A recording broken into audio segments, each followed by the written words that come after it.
नमस्कार साथियों, 69,000 शिक्षक भर्ती में सरकार ने अपनी लिस्ट रिविजिट जारी कर दी है।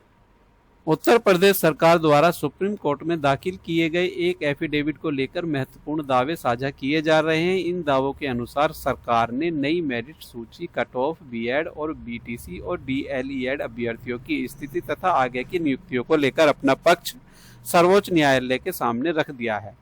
उपलब्ध जानकारी के अनुसार उत्तर प्रदेश सरकार ने अपने एफिडेविट में कहा है कि 69,000 शिक्षक भर्ती की नई मेरिट सूची इलाहाबाद हाई कोर्ट के 13 अगस्त 2024 के निर्णय तथा सुप्रीम कोर्ट के 19 मई 2026 के आदेश के अनुरूप तैयार की गई है। अर्थात सरकार का कहना है कि नई चयन सूची न्यायालय के निर्देशों का पालन करते हुए बनाई गई है। इस नई मेरिट सूची में श्रेणीवार नई कट ऑफ निर्धारित की गई है। सामान्य वर्ग के कट ऑफ 69.46, अन्य पिछड़ा वर्ग ओबीसी की 65.92 और अनुसूचित जनजाति की 6014 तथा अनुसूचित जनजाति की 56.09 बताई गई है। इस कट ऑफ के आधार पर नई चयन सूची तैयार किए जाने का दावा किया गया है। एफिडेविट के अनुसार नई मेरिट सूची बनाने से लगभग 8,270 ऐसे अभ्यर्थी चयनित हुए हैं जिन्होंने पहले ही नियुक्ति नहीं मिल सकी थी। इसका अर्थ यह माना जा रहा है कि नई मेरिट सूची के कारण हजारों अभ्यर्थियों को चयन का अवसर प्राप्त हुआ है। इसी के साथ यह भी कहा गया है कि पहले चयनित होने के बावजूद नियुक्ति से वंचित रहे 4,940 अभ्यर्थी भी नई मेरिट सूची में शामिल हुए हैं। इनमें लगभग 2,649 बीएड अभ्यर्थी और 2,297 बीटीसी डीईएलएड अभ्यर्थी बताए गए हैं।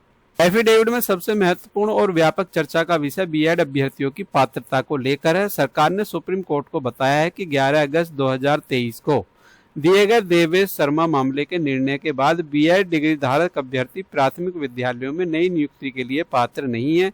सरकार का यह पक्ष राष्ट्रीय शिक्षक शिक्षा परिषद एनसीटी तथा सर्वोच्च न्यायालय के निर्णयों की व्याख्या पर आधारित बताया जा रहा है।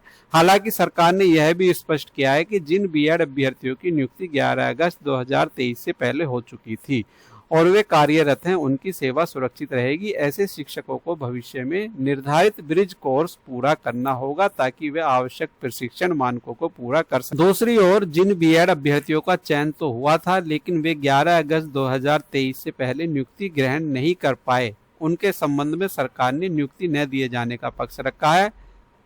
बीटीसी डीईएलएड अभ्यर्थियों के संबंध में राज्य सरकार ने यह पक्ष रखा है कि उपलब्ध रिक्त पदों पर उनकी नियुक्ति की जा सकती है। अभी यदि सीट खाली रहेंगी तभी उनकी नियुक्ति की जा सकती है। यही कारण है कि वर्तमान समय में बीटीसी और डीईएलएड अभ्यर्थियों के बीच इस एफिडेविट को लेकर असमंजस की स्थिति बनी हुई है। यह पूरा मामला अभी सुप्रीम कोर्ट के विचाराधीन है, इसलिए अभी सुप्रीम कोर्ट के निर्णय का इंतजार और अधिवक्ताओं के द्वारा की जाने वाली बहस और जांच के बाद ही स्पष्ट हो पाएगा। कुल मिलाकर प्रसारित जानकारी के अनुसार उत्तर प्रदेश सरकार ने सुप्रीम कोर्ट में यह पक्ष रखा कि नई मेरिट सूची न्यायालय के आदेश के अनुसार तैयार की गई है, नई कट ऑफ लागू की गई है, नए हजारों अभ्यर्थियों की चयन सूची में स्थान मिला है तथा 11 अगस्त 2023 के बाद बीएड अभ्यर्थियों को प्राथमिक शिक्षक के रूप में नई नियुक्ति न देने का पक्ष रखा गया है।